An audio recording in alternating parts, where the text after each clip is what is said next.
My name is Chloe. I'm 33 years old, and I've always built my life on a foundation of hard work, independence, and a fierce loyalty to my family. Last year, I used $28,000 of my own savings to meticulously plan the ultimate anniversary vacation to Dubai for my parents and my brother.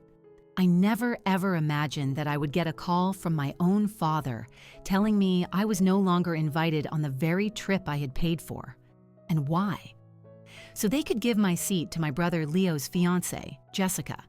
If you're watching this, I'd love to know where you're tuning in from, so drop a comment below, hit that like button, and please subscribe to follow my journey of what happens when you finally stop letting your family walk all over you. To really grasp why being unceremoniously booted from this trip felt like such a profound betrayal, you need a little context about my family and how things have always worked. I'm an investment analyst at a major firm in Boston. After more than a decade of grinding my way up, I've finally achieved a level of financial security that allows for some comfort and the occasional splurge. I own my own townhouse. I cleared all my student debt 2 years ago, and I've been diligently growing my own investment portfolio.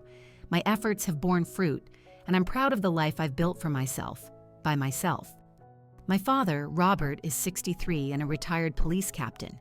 He runs his home with the same iron fist he ran his precinct, with rigid rules and sky-high expectations. Growing up, his approval was the one thing I craved above all else, and it was the one thing I almost never got. My mother, Helen, is 61, and her lifelong role has been the family's peacekeeper. She almost never challenges my father, typically just going along with his decisions, even when it's obvious she doesn't agree. Theirs has always been a very traditional dynamic. He decides, and she supports. And then there's my older brother, Leo. At 36, he's still trying to figure out what he wants to be when he grows up. He dropped out of 2 different degree programs and has since drifted between odd jobs and sales gigs, never holding any position for more than a year. Despite this track record, my parents, especially my father, have always treated him as the golden child. When we were kids, Leo could do no wrong. If he limped home with C's and D's on his report card, my dad would clap him on the back for just getting by. If I brought home a straight A report card with a single B+, my dad would ask why I couldn't just get it perfect. This dynamic bled right into our adult lives.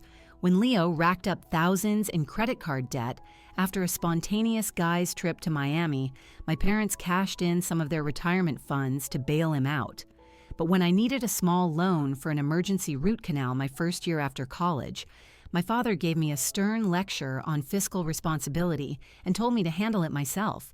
So I did. I picked up extra shifts at the restaurant where I was waitressing and subsisted on instant noodles for a month. The difference in how we were treated was a glaring, unavoidable fact of our family life, but I learned to live with it. I just focused on my own path, determined to become financially independent as soon as humanly possible. I worked my way through college and grad school, juggling loans and multiple part-time jobs. All the while, my parents were funding Leo's various failed attempts at higher education. Despite the blatant favoritism, I always made an effort to stay close to them. I drove out to their place for dinner at least twice a month and called them every few days. I tried my best to be the daughter they could be proud of, even if they never quite said the words. As my career took off and my finances stabilized, my parents' perception of me seemed to shift. I wasn't just their daughter anymore. I was a resource. When their boiler broke down a couple of years ago, my dad called to ask if I could help out. I wrote a check for $7,000 to cover the replacement. When Leo was between jobs again last year, my mom mentioned he was having trouble making rent. I sent him $2,500, a gesture he never bothered to acknowledge, let alone thank me for. It was around that same time that Leo started dating Jessica. She's 29 and works part-time at a clothing boutique, though from what Leo's told me, she calls out sick more than she actually goes in. From the second I met her, my internal alarms started going off. She was superficially pleasant, but there was a calculating glint in her eyes that I just couldn't shake.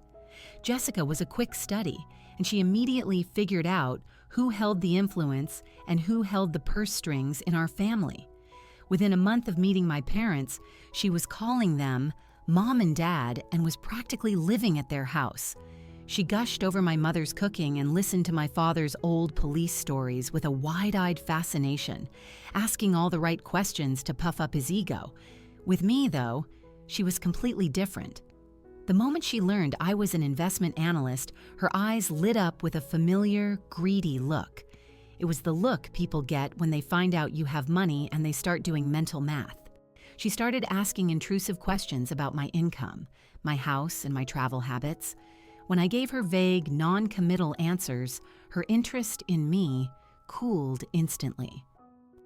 What really started to grate on me was how she managed to wedge herself into every single family occasion. If I planned to take my parents out for a nice dinner, suddenly it would become a group outing with Leo and Jessica. If I tried to have some one-on-one time with my mom, Jessica would just happen to stop by with some small gift or a problem that required my mother's immediate attention. I tried to give her the benefit of the doubt. Maybe she was just desperate for a family connection. Maybe her fawning over my parents was genuine. But as time went on, a clear pattern emerged. Jessica was only interested in the material perks of being associated with our family. She'd comment on my mom's heirloom necklace and then mention how she'd always dreamed of having one just like it. She'd admire my father's new SUV and remark that Leo had promised to get her one just as nice someday, all while looking pointedly at my dad. Leo, for his part, was completely blind to her maneuvering. He was utterly besotted, hanging on her every word and desperate to please her. I noticed he started buying her lavish gifts, which was odd given his unstable income. When I gently questioned him about it, he muttered something about side hustles and quickly changed the subject. I had a strong suspicion my parents were bankrolling his new lifestyle, but I decided not to push it. Despite my deep reservations about Jessica, I still love my brother. And despite the decades of unfairness, I still cared for my parents and wanted to do something truly memorable for them. That's when the idea for the Dubai trip started to form. The Dubai idea struck me during a rare quiet moment at my desk. I was approving executive travel reports and noticed my parents' 40th wedding anniversary was just over a year away. 40 years of marriage, no matter the complexities, was a monumental achievement and deserved a celebration to match. My parents had never traveled internationally. My father always dismissed it as too much money and too much hassle. My mother would sometimes wistfully mention wanting to see the world, but she never made a fuss about it. I wanted to give them an experience they would talk about for the rest of their lives, something utterly removed from their quiet suburban existence. Dubai felt like the perfect choice. It was a world of luxury, futuristic architecture, and ancient culture all rolled into one. I could just picture them posing in front of the Burj Khalifa or riding camels across the desert dunes. The photos would be priceless. I started my research that very day, using my lunch breaks and evenings to craft the perfect itinerary. I was determined to make this a true once-in-a-lifetime, first-class experience. I looked at 5-star hotels, private desert safaris, exclusive restaurant reservations, and VIP access to all the major landmarks. I also made the decision to include my brother. He was their son, and I knew my parents would want him there to share in the celebration. The total cost was eye-watering, nearly $28,000 for the 4 of us. It would wipe out my entire annual bonus and a big chunk of my savings, but I told myself it was worth it. I opened a dedicated savings account and started funneling money into it every month. I volunteered for extra projects at work to earn performance bonuses. I cut my personal spending to the bone, brewing my own coffee, packing my own lunches, and putting off a planned bathroom renovation for my house. For 18 months, I saved and planned with single-minded focus. I worked with a luxury travel agent to book 4 business-class seats on Emirates. I reserved suites at the Armani Hotel inside the Burj Khalifa itself. I arranged a private desert dinner with traditional music and dancing, a guided tour of the Sheikh Zayed Grand Mosque in Abu Dhabi, a private yacht charter around the Palm Jumeirah, and VIP skip-the-line access to the observation deck. I even scheduled a private shopping consultation at the Dubai Mall. Every confirmation email, every payment I made filled me with a sense of joy. I imagined my mom's face seeing the world from the top of the tallest building on earth. I imagined my dad, who had only ever seen the Middle East on a military deployment, finally getting to experience its culture and cuisine in a peaceful setting. I even found myself looking forward to sharing it with Leo, hoping this grand adventure might help us reconnect. Once every detail was finalized, I presented the trip to my family at a Sunday dinner. I had made custom invitation cards with elegant script and placed them by their plates. My mother opened hers first, her hands shaking slightly as she read. Her eyes filled with tears as she looked up at me, completely speechless. "Chloe, is this a joke?" she finally whispered. I just smiled and shook my head. "Happy anniversary, Mom and Dad. I wanted to do something unforgettable for you both." My father examined his card with a skeptical frown, as if searching for the fine print. "This must have cost a fortune," he said, his tone flat. "Don't worry about that," I insisted. "It's all taken care of. It's my gift to you. You deserve it." Leo's eyes were wide as he scanned his invitation. "Business class? The Armani Hotel? Chloe, are you serious?" "Completely serious," I confirmed. "We leave in 6 months, the week of their anniversary. I've already cleared the time off, and I even spoke to your manager, Leo. Everything is set." My mother rushed around the table and hugged me so tightly I could barely breathe. "Thank you, my sweet girl. This is the most incredible gift anyone has ever given us." Even my father seemed genuinely moved, though he showed it in his usual gruff way. "This is very generous of you, Chloe. Thank you." It was one of those rare, perfect moments where I felt truly seen and appreciated by my family. The look of sincere gratitude in my father's eyes made every sacrifice feel worthwhile. Of course, that moment was shattered when the doorbell rang. My mother answered it and returned with Leo's girlfriend, Jessica. She claimed she was just surprising Leo for dessert, but I knew he'd texted her. "I hope I'm not crashing," she said with a bright smile that didn't quite reach her eyes. "Leo mentioned your mom's famous apple pie and I couldn't stay away." As she sat down next to Leo, her gaze immediately landed on the fancy invitation cards. "Ooh, what's this? Are we celebrating something?" Leo, bursting with excitement, explained the entire Dubai trip, detailing all the luxurious elements I had so carefully planned. As he spoke, Jessica's expression morphed from curiosity to wide-eyed avarice. "Dubai? Oh my God, that sounds absolutely incredible," she gushed, her eyes devouring the invitation in Leo's hand with pure, undisguised envy. "I have always dreamed of going there. The shopping is supposed to be out of this world." She lingered on the word shopping, and I could already picture the endless stream of Instagram posts she was mentally storyboarding. The thought made me uneasy, but I quickly reminded myself she wasn't invited, so it wasn't my problem. For the rest of the evening, Jessica relentlessly grilled me with questions about the trip. How long were we staying? Which restaurants had I booked? Was there a lot of time scheduled for shopping? With every detail I provided, her expression grew more intense, a disturbing mix of longing and calculation that sent a chill down my spine. As I was getting ready to leave, Jessica wrapped me in an uncomfortably tight hug. "You are just so generous to do this for your family, Chloe," she cooed. "Leo is so lucky to have a sister like you." Her tone was syrupy sweet, but it felt completely hollow. Driving home that night, I couldn't shake a feeling of deep unease. In retrospect, I should have listened to that feeling. It was the first tremor before the earthquake. 2 months before the trip, Leo called with big news. He and Jessica were engaged. He'd proposed on a weekend getaway, presenting her with a massive diamond ring that I later found out was bought with money he'd borrowed from our parents. "That's amazing news, Leo," I said, forcing a cheerful tone despite my misgivings. "I'm happy for you." "Thanks, sis," he said, sounding genuinely thrilled. "We haven't set a date, but Jess is already pinning wedding dresses. You know how they get." I let the sexist comments slide and asked how our parents took the news. "They're over the moon," he said. "Mom cried, and Dad actually gave me a hug. They want to have us over for a celebratory dinner this Sunday. You have to come."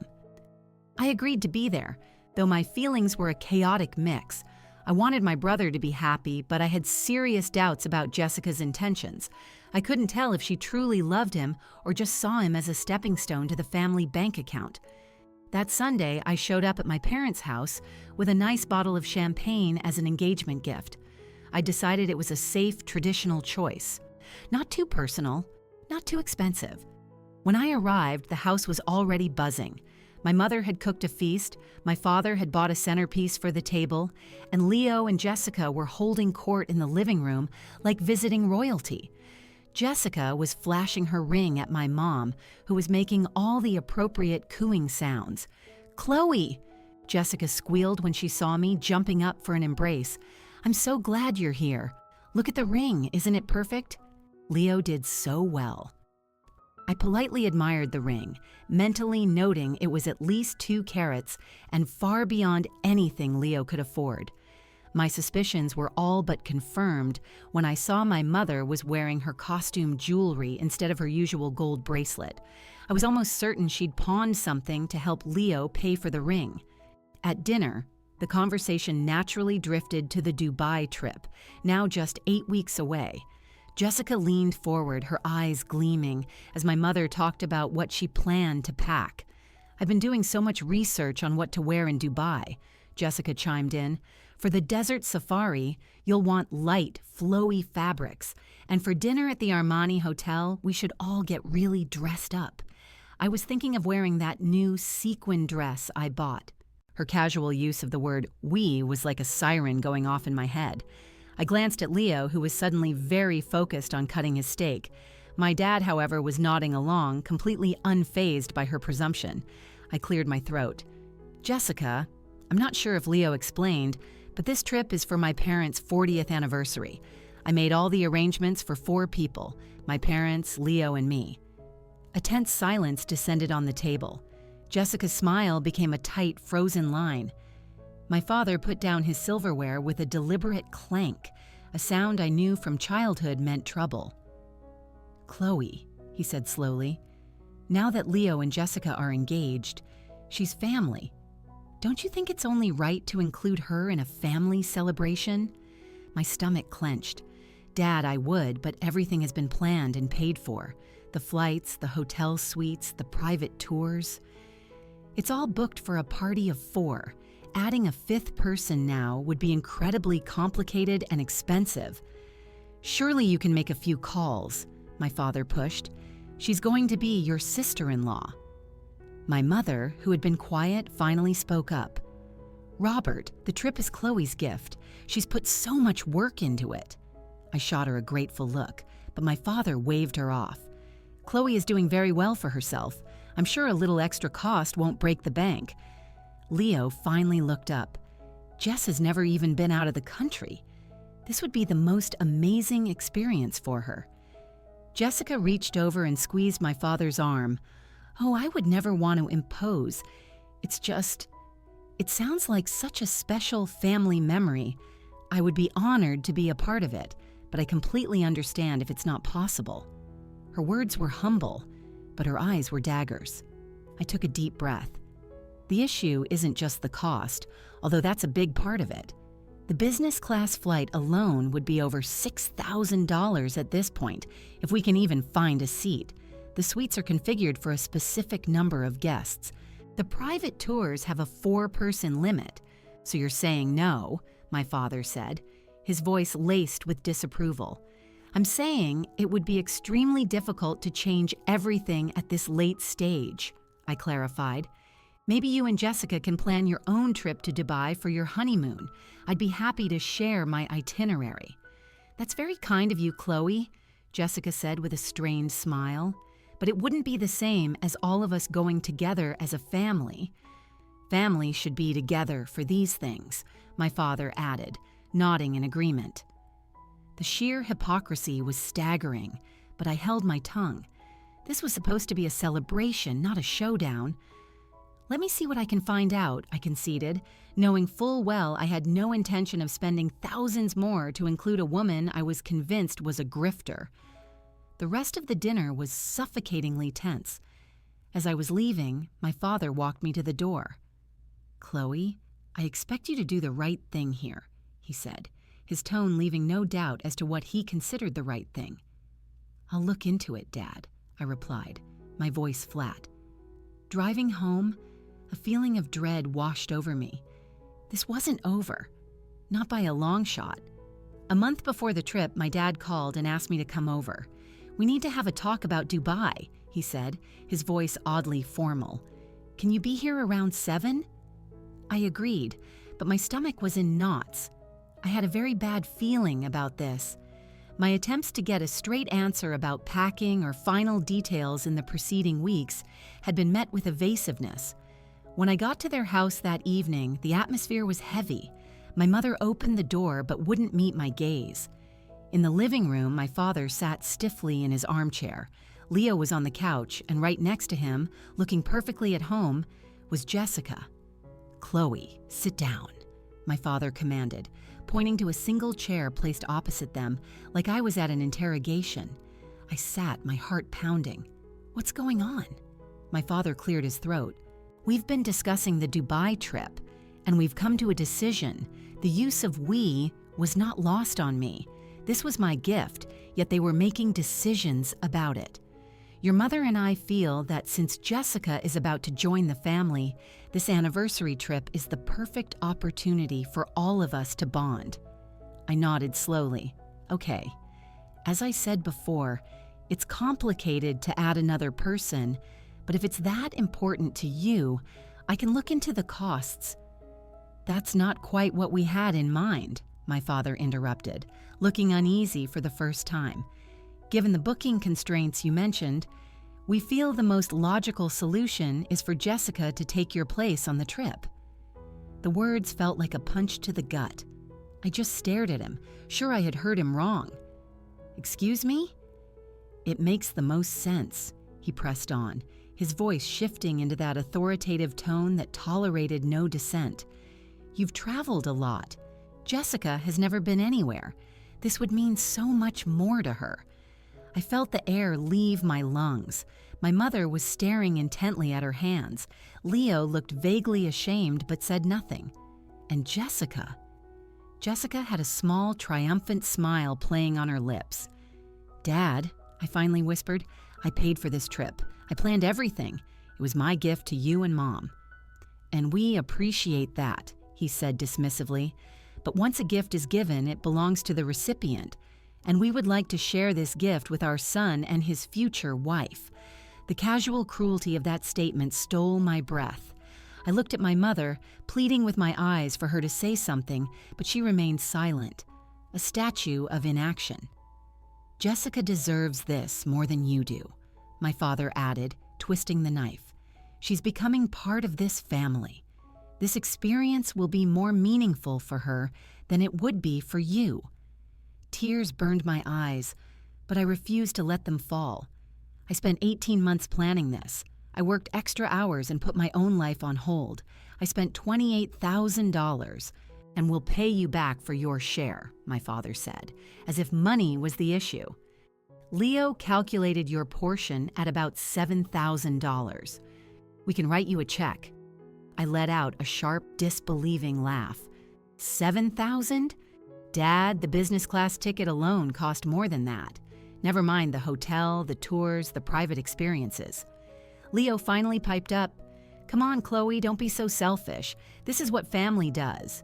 You know Jess and I could never afford a trip like this. You have a great career. You can go to Dubai whenever you want." "Selfish?" I repeated, my voice rising. "I spent my own hard-earned money to give our parents a dream vacation. How in God's name is that selfish? It's selfish to hoard this experience for yourself when you could give Jessica this opportunity." He shot back. "You always have to be the star, don't you? Always showing off how successful you are." The hypocrisy was so blatant, it left me speechless. I, who had quietly supported them for years with no recognition, was being accused of showing off. "Chloe," my father cut in, his tone final. "Our decision is made. Jessica is going in your place. We can argue about the financials later if you're unhappy with the figure." Jessica, who had been savoring the drama, finally spoke, her voice dripping with fake sincerity. "Chloe, I just want you to know how much this means to me.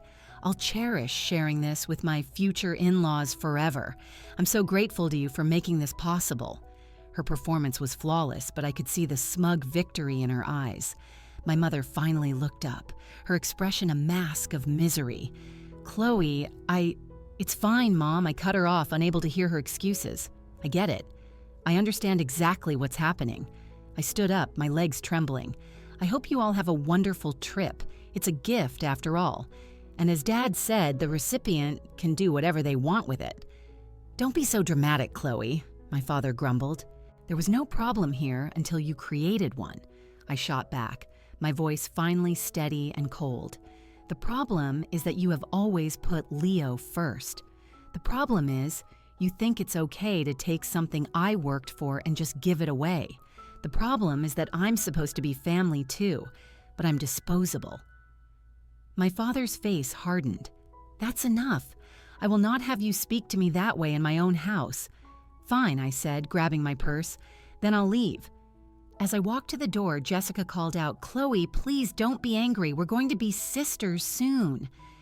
I turned back and looked at them, my father stern and unyielding, my mother defeated, my brother cowardly, and Jessica, the triumphant interloper. "You know what, Jessica?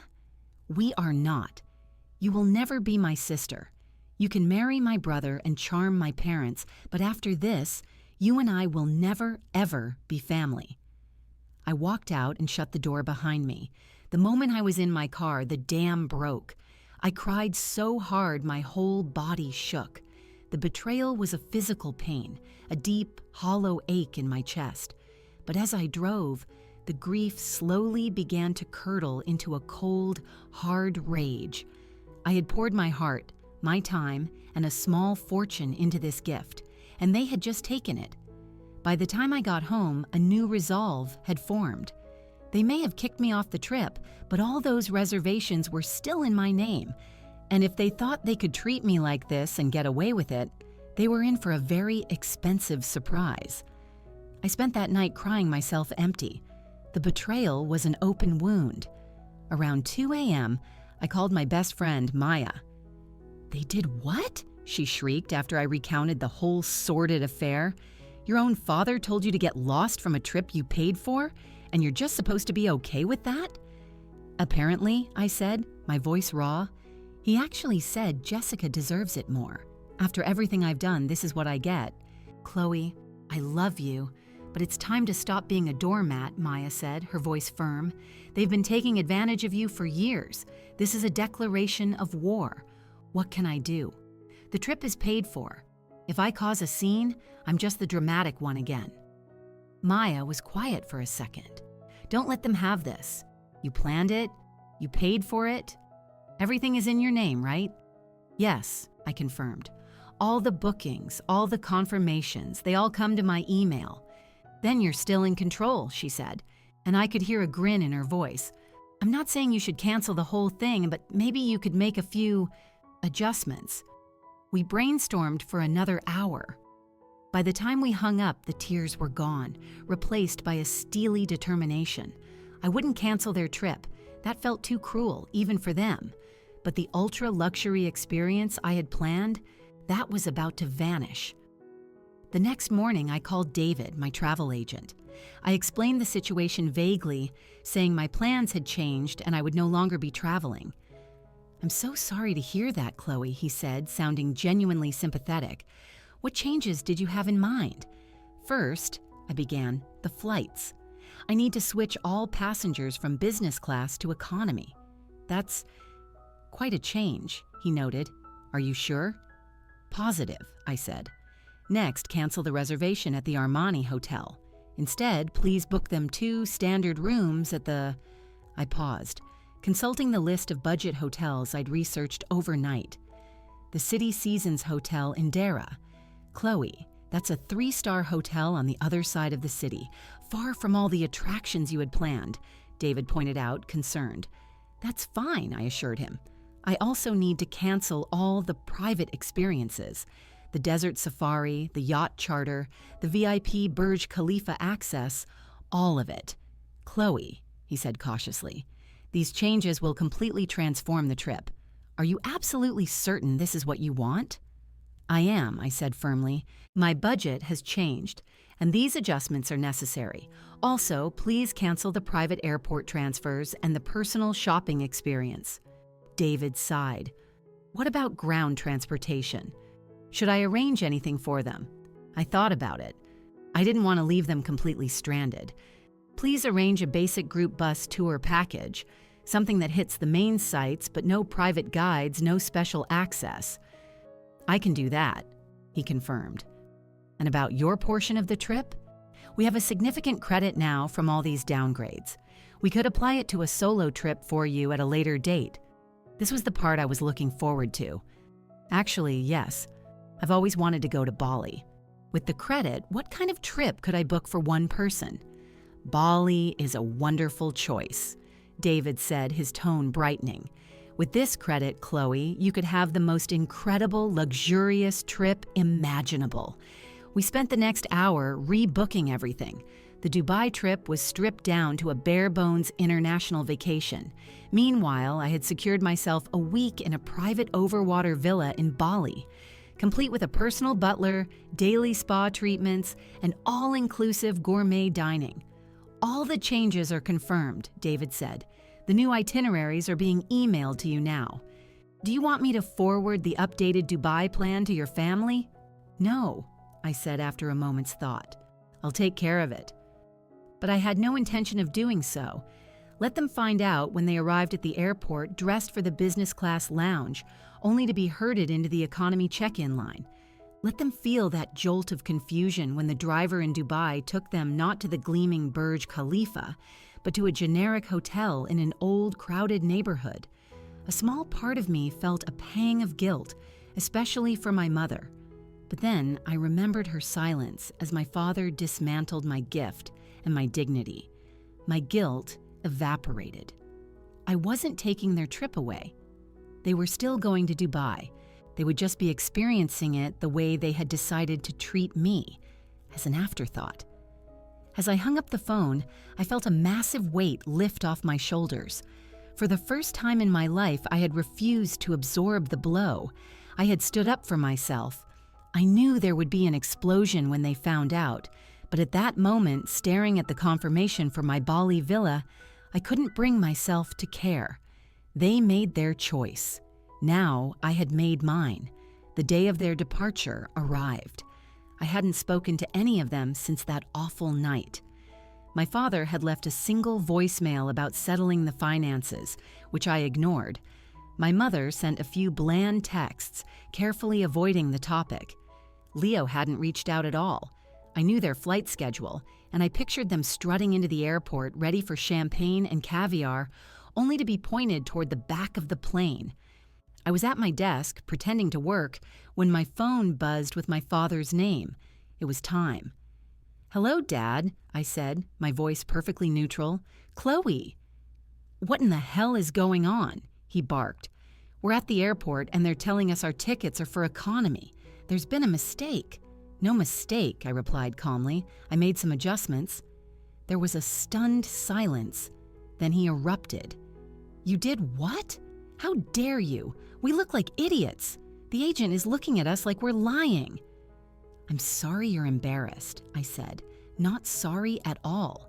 But as you told me, Dad, once a gift is given, it belongs to the recipient. You decided to change who was going. I decided to change the nature of the trip. This is outrageous," he sputtered. "Did we?" I don't recall agreeing to be kicked off a trip I paid for. I don't recall agreeing to have my gift handed over to a stranger. "Is this about the money?" he demanded. "Because we can pay you more. It was never about the money, Dad. It was about respect. It was about being told my brother's new fiancée deserves my spot more than I do." I could hear my mother in the background, then her voice came on the line. "Chloe, sweetheart, please. This is our anniversary. Can't we fix this?" "I'm sorry, Mom," I said, and I truly was sorry she was in this position. but the decision was made. You're still going to Dubai. It just won't be the trip I originally planned." My father snatched the phone back. "You listened to me," he snarled. "You fix this now, or there will be serious consequences for your relationship with this family. I think the consequences already happened, Dad, when you chose her over me. Enjoy your flight." I hung up. The next call came 2 days later, a furious voicemail from Leo. "Chloe, what the hell? This hotel is a dump in the middle of nowhere. The rooms are tiny. How could you do this?" I deleted it without a second thought. My mother called next, her voice choked with tears in a voicemail. "Chloe, I know you're hurt, but this was our anniversary. The desert dinner I was so excited about is canceled. The yacht is gone. Everything is gone. Please call me." I didn't. Predictably, Jessica took her grievances to social media. Her posts, which began with Dubai dream trip, quickly soured.